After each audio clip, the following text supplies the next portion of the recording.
Space probes are self-contained, highly complicated machines which are designed to withstand the harsh environments of deep space and collect valuable data to send back to Earth in the hope humans can discover more about our solar system and beyond. The main constituents of a space probe that are vital for its function is a power supply, propulsion system, attitude control, environment control, computer subsystem, communication system, scientific equipment and instrumentation, guidance control and a structural platform. Some of the most successful missions include Voyager 1 and 2, which many of its discoveries include the erupting volcanoes on Jupiter's moon Io and the geysers of Neptune's moon Triton. More recently, the Rosetta space probe dispatched a lander on a comet, moving 37,500 meters per second in 2015, and in 2018 the InSight mission landed a probe on the surface of Mars to study the planet's interior. During the Second World War, heavy development was focused on producing missiles with ever-increasing range and payload. This development continued after the war, and missiles could now reach orbital velocities, allowing space exploration to become a reality. In 1957 the first ever satellite was launched into space, Sputnik 1. The main aim of this satellite was to gather more in-depth information on the outer layers of the Earth's atmosphere. The first manned orbit of the planet was undertaken 4 years later by Yuri Gagarin. These missions paved the way for both manned and unmanned space missions to take place over the next 60 years. Luna 1 and Luna 2 were the first spacecraft to explore a body other than the Earth, aimed at observing the Moon. Luna 1 was the first launch, but it failed to meet the Moon due to an error in the rocket's burn time. Luna 2 is the first human-made structure to make contact with a celestial body, in 1959, impacting with the Moon at 7,200 miles per hour. For the 7 years after, space exploration continued to gather traction, and on 3 February 1966 the first soft landing on a celestial body was made by Luna 9, landing on the Moon, and transmitting pictures back to Earth. 3 years later, Neil Armstrong and NASA's Saturn V rocket landed on the Moon, being the first successful manned Moon mission. Since that date, there have been over 40 successful Moon missions. During the 1960s there was other research being undertaken looking into exploring further afield in our own solar system. Venus and Mars were the focus of many space missions in the 1960s. Initially, Mariner 2 completed a successful flyby of Venus in 1962, and Mariner 4 completed the equivalent around Mars in 1965. There was heavy focus on Jupiter and Saturn in the 1970s, with flybys and later orbiters inserted around both planets. Flybys have taken place past every planet in our solar system, the most recent being Pluto in 2015 by the New Horizons interstellar probe. Space probes can be classified under the type of mission performed, the most common missions being flybys, orbiter insertions and lander missions. Lander missions are the most sophisticated of the three, such as the Mars Opportunity mission, where a rover was transported to the surface of Mars. There have been 4 Mars rover missions in total, named Sojourner, Spirit, Opportunity and Curiosity. The aim of these missions was to determine the geology of Mars in order to discover past water activity and whether life ever arose on Mars. The Sojourner and Spirit rovers have not been active in over 7 years, however, contact with the Opportunity rover has only just been lost due to a series of dust storms that began in June of 2018, which prevented communications from being received. The only currently active Mars rover is the Curiosity, which began operation in 2012 and is still actively exploring the Martian surface and geology. The latest planned Mars rover mission is the Mars 2020 rover, which aims to investigate a likely habitable site to uncover the possibility of past life on Mars. The Mars 2020 rover is planned to be launched in July 2020 and land in February 2021. Another mission, the Mars InSight robotic lander, was launched in May 2018 and is the latest mission to land on the surface of Mars, completing touchdown on the 26th of November 2018. The aim of this mission is to drill further below the Martian surface than any previous missions to learn more about the planet's interior. To achieve this aim, the InSight lander is equipped with a seismometer and heat probe to study the geological evolution of Mars. Whilst the primary mission is to understand the formation of terrestrial planets, the secondary aim of the Mars InSight mission is to determine the level of tectonic activity and meteorite impact rate on the surface of Mars. By completing both these missions, a greater understanding of how terrestrial planets are formed will be achieved, as well as determining how active Mars is currently and how active Mars was in the past. Not only have we used probes to focus on all the planets in the solar system, but we have also launched missions targeting the Sun, comets and asteroids. The first solar probe was the Pioneer 5 orbiter, measuring properties in the interplanetary region of the Sun, and to date we have launched over 15 probes directed at our local star. In 2018, we currently have 7 active probes orbiting the Sun, focusing on solar characteristics such as the solar wind, coronal mass ejection and other solar phenomena. Comets are also important objects that can be explored, as they can uncover secrets about how the Earth as we know it was formed. The most recent comet mission was the Philae lander, touching down on Comet 67P in 2014, being the first soft landing on a comet nucleus. Sadly, the lander bounced when its anchoring harpoons failed to deploy and a thruster designed to hold the probe to the surface did not fire, meaning the probe landed in a non-optimal position.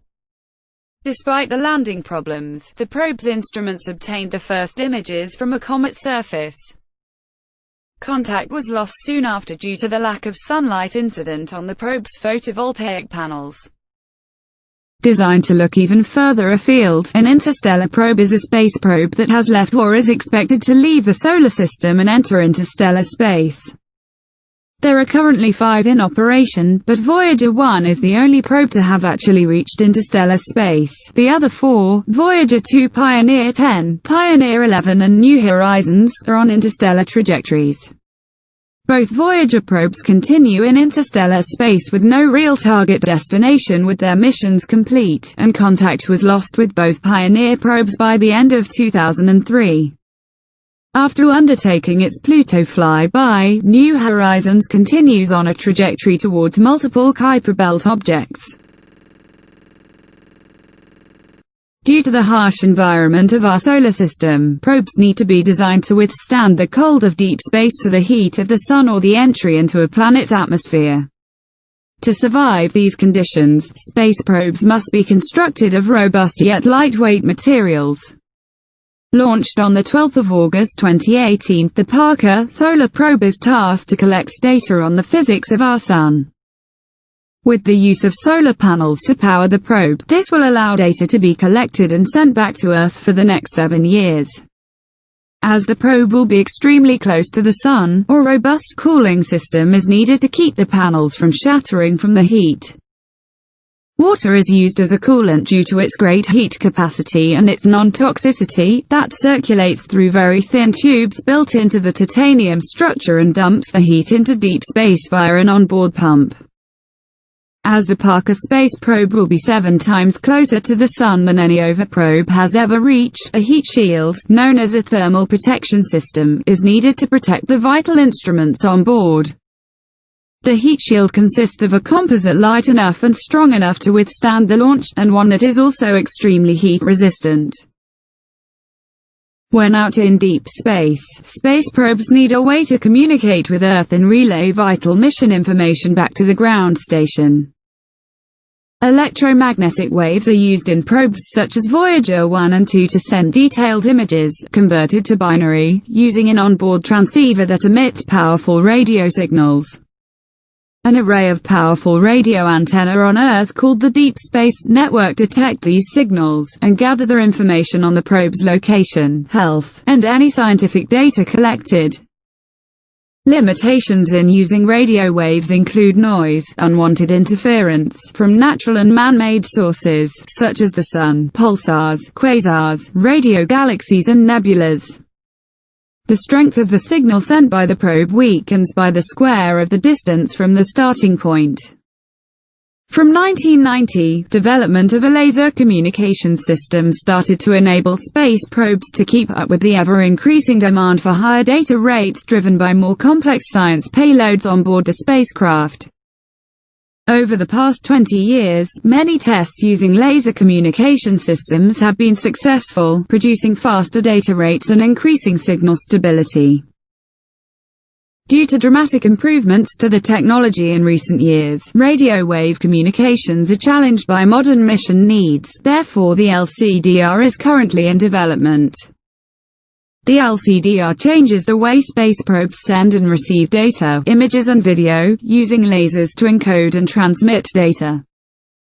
Launching in 2019, data rates will be 10 to 100 times faster than radio wave communication systems, using significantly less mass and power.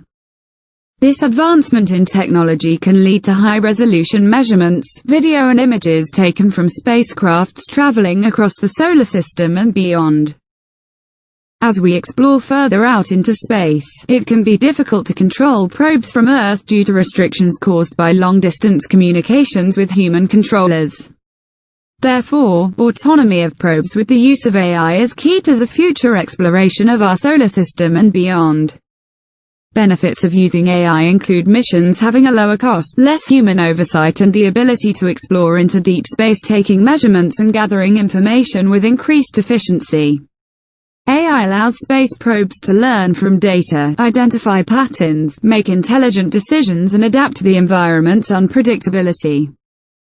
It's been over 90 years since the first test of a liquid-fueled rocket by Robert Goddard, yet liquid fuels are often still touted to be our best method for traversing the cosmos, but this is changing. The following technologies that will be explored are ordered from least to most speculative.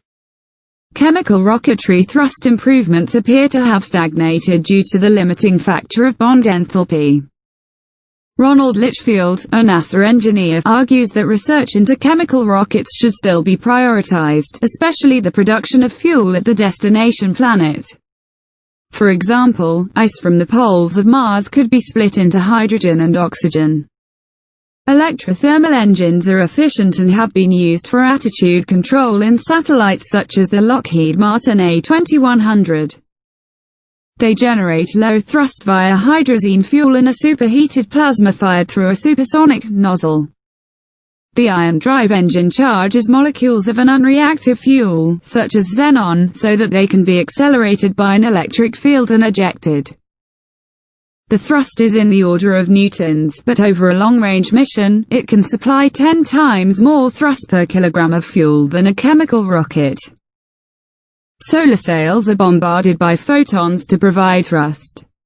The concept was proved in 2010 when Japan's Project Interplanetary Kite craft accelerated by radiation of the Sun, Icarus, unfurled a 196 square meter sail on a mission to Venus.